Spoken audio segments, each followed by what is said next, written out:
Greetings from Scouse Farm in Wavertree, and it's cold and it's raining, so I'm going to make this a quick video. But look, you can still see some of the remnants of the old glorious buildings, and this is one of the times where I can say I remember when all of this was fields, because you can see there we've got quite modern buildings, and this is the boundary wall, the boundary sandstone wall to what was, or it still is, the Olive Mount mansion house. But this was the gardens of it, and then gradually over time it was built on, and the house still stands over there somewhere. But being a busy main road as well, it's a bit noisy, so apologies if I'm a bit loud on the microphone. Right, and this is what, again, I have to give thanks to Mr. Mike Chitty, C-H-I-T-T-Y, of the Wavertree Society for, because it's another one of those things people who live around here may or may not know about. But I'm about to show you a mysterious sandstone, or two actually, in this wall. And as I'm slowly walking up to it, those who know about it might be able to see it already, but I don't think many people will know what I'm talking about just yet. But the legend has it that these two sandstone carvings, and we're going up to one of them now, were placed here because this was the site where they used to hang by the neck until they were dead any horse rustlers or horse thieves of the farms around Wavertree. And if you can make it out, you can see there we've got what will look on camera to be 4 horseshoes. So there's 4 upside down horseshoes, and as the saying goes, and as most people will know, when a horseshoe is facing up, so it's in a U, that's a sign of good luck. And if it's facing down like an N, a small lowercase n, then it's bad luck.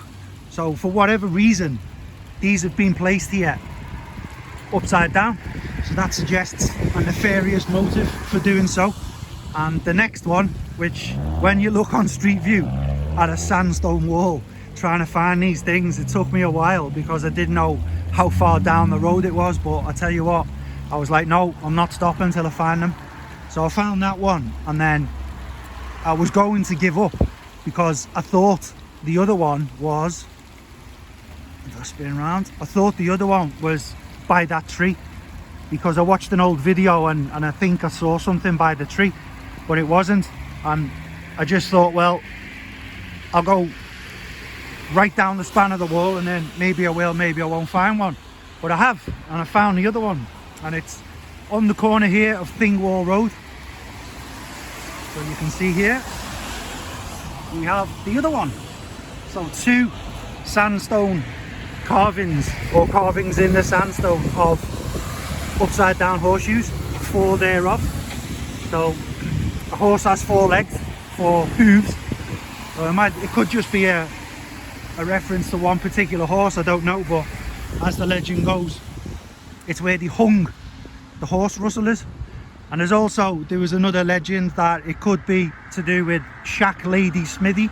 But again, this fella, Mr. Chitty, when researching the area and old records, because he knows far more about Wavertree than I ever will, he said he couldn't find any reference to a blacksmith in this area called Shack Lady, so it's unlikely to be that one.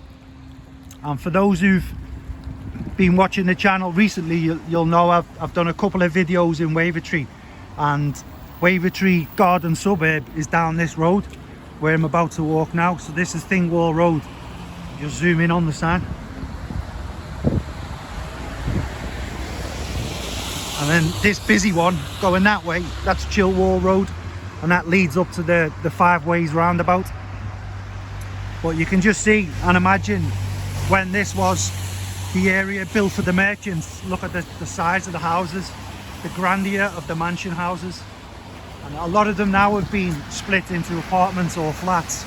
Because of the size of them, it's just very difficult to keep them as one main family house. So that is why I've decided to make a Wavertree playlist, because I've done a few videos here.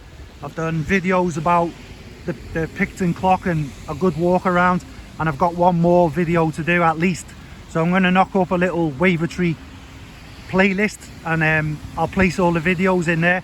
So if you want to see more about Wavertree, that playlist will be on the channel by the time you see this video.